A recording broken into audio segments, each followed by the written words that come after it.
shirweynaha haatan ka soconaya degmada Cadaado ee maamul sameynta gobolada dhexe ee Soomaaliya ayaa laga maarmaan ah in si shirweynahaasi looga gaaro natiijooyin miro dhal ah loo baahan yahay in la iska ilaaliyo wixii hakad iyo carqalad u keeni kara shirkaasi sida daraadeed ay habboon tahay in mudnaanta koowaad la siiyo horumarinta ayaha goboladaasi sida waxa sheegay mudane Cabdilaahi Raaga Xuseen oo hore uga tirsanaa golaha baarlamaanka dowladda federaalka ee Soomaaliya mudane Raage warbaahinta kala duwan oo ay ka mid tahay risaala kula hadlayay magaalada Tanjida ayaa waxa uu yiri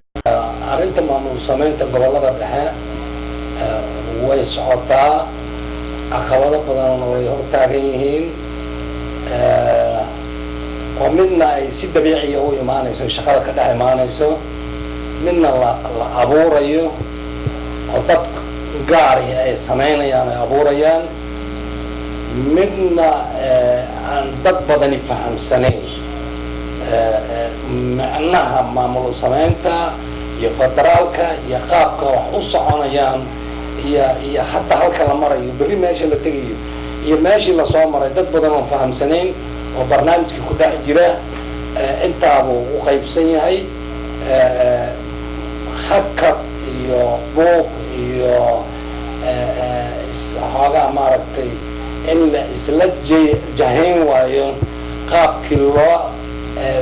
wajihin lahaa dee maamul sameynta ku badan shirka Cadaado ka soconaya maamul sameynta ahaan marka ka soo qaato waxaan u kala qaybinayaa horta fahamka dadku inay fahmaan barnaamijka maamul sameynta iyo federaalka macnihiisa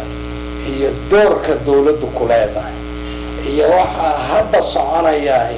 awoodda ay leeyihiin taas baan marka hore rabaa inaan horta dadka aan u sheego waxa weeye maamul sameyntu waa in la helo deganaansho iyo in isku filan mudane Cabdilaahi Raaga Xuseen oo ka hadlayay ahmiyadda nidaamka federaalka ee maamul sameynta gobolada ayaa cadeeyay inay yihiin kuwa adeegaya danaha shucuubta ku nool gobolada isla markaana ilaaliya nidaamka dawladnimo mudanaha ayaa waxa uu kale intaasi raaciyay guddiga farsamo iyo siyaasiyiinta gobolada dhexe ee howlaha maamul sameynta gobolada dhexe ay u ogaadaan inay hormuud u yihiin ka gungaaridda hadafkii laga lahaa maamul sameynta goboladaasi waa in ay horta fahmaan inta laga rabo maamul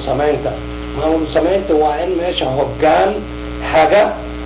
nabadgelyo gaarsiiya dhaqaale u sameeya deegaanka loo doortay dabadeedna tirakoob gaarsiiya dastuurka soo soconaya in la ansixiyo iyo in la diido gaarsiiya shaqadaas baa horta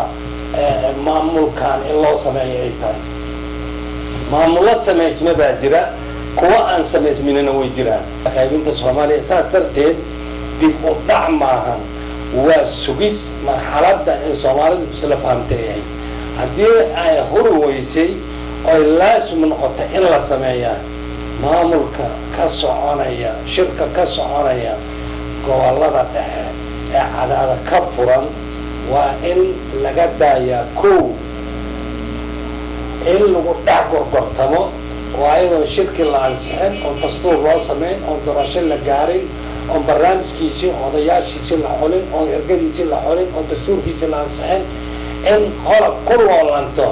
إن أيهم مدح نخون دونان هذا مدح نخون دونين عن شركة حبسمي وصعن برضو وين كوابته عبد القادر قيس كوربين رسالة جدة سعودية عربية.